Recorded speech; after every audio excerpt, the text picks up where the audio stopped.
Peace is not what you earn when you've done enough. Peace is the operating system where you make your best work. The most effective version of you is not the most stressed version. It's the most at peace version. Am I making this decision from peace or from pressure? When do you plan to give yourself permission to feel at peace? After the next milestone, after the income goal, after the launch, after the team is built, after things feel more certain? Because I hear this from women all the time. I can relax when. I'll feel good about this once. I'll stop pushing after. And what I want to say to you gently and with full clarity is that when never comes. Not because the milestones don't arrive, but because peace isn't stored in milestones. It actually was never there to begin with. And you guessed it, peace is not a destination. Peace is a choice. And I know that sounds sometimes a little bit annoying to hear, but this episode is going to make it all clear to you.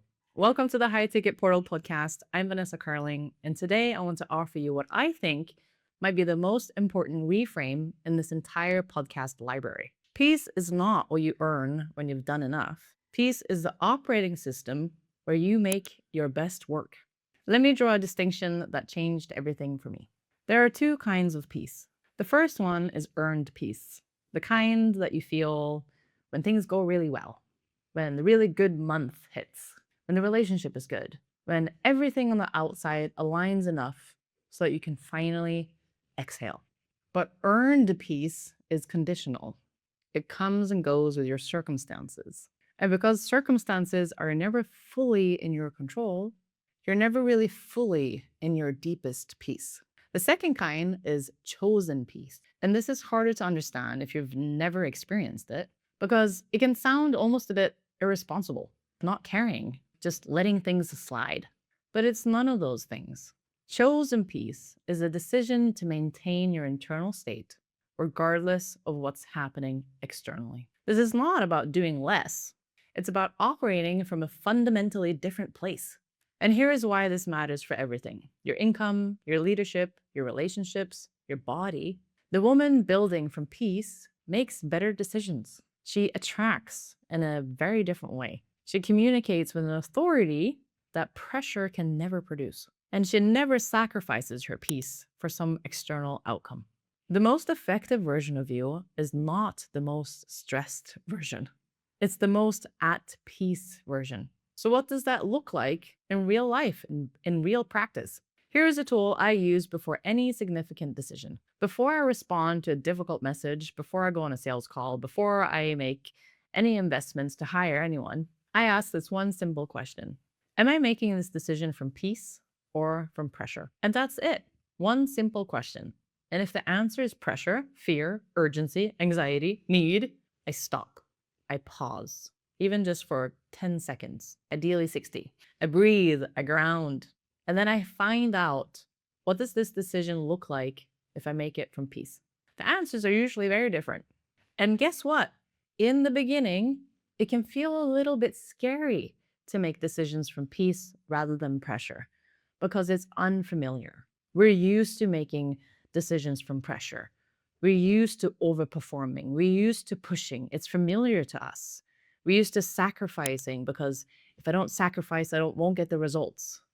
If I don't push, I won't get the results. If I don't push, I won't get the outcome.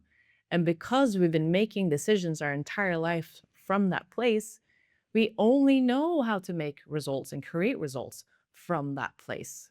So when you now shift it around and you start making decisions honoring peace from a place of peace, it can feel it will give you butterflies because it's unusual. But I promise you that over time, when you make more and more and more decisions from a place of peace and from a place of honoring your peace, you will be so rewarded situationally, financially, energetically, and you will see that you can create way much more from a place of peace. Not that you need any external outcome to prove it to yourself, because peace in and of itself is priceless, but reality will begin to reward you for prioritizing your peace. Now, what does this look like in practical terms? It may look like moving some of your sales calls to the part of your cycle, your moon cycle, for my ladies listening, when you're in your summer. I would highly recommend to go back to that episode to listen to how to build your business around your cycle. That might look like peace. Let me have all of my sales calls in my summertime instead of my luteal phase. That will bring you a lot more peace. And I promise you will be rewarded for that. Now, I want to close with something about the identity underneath all of this. The woman who earns peace is always performing, constantly checking the scoreboard. Am I doing enough? Have I proved myself enough? Can I afford to exhale yet? Have I earned my rest? She is only in a relationship with the results. The woman who chooses peace has made a different decision. She has decided that her internal state is not up for negotiation, that who she is doesn't fluctuate with how the results change, that she can stay in the center of her peace regardless of what happens, and she can influence from that place way more powerfully. That is a huge identity shift. And that also builds an entirely different business on an entirely different foundation. That's a lot more sustainable. So that's the invitation that I'm extending out to you today, is not to do less or be more lazy, not to care less or just throw in the towel, but to choose peace consistently before your circumstances take over, before the circumstances dictate everything. And I invite you to discover what you're capable of building from there. If you want to learn more about how to build a high-ticket business as a woman who truly honors her peace, you can always book a call. The link is in the show notes. Thank you for showing up for the world, and I will see you in the next episode.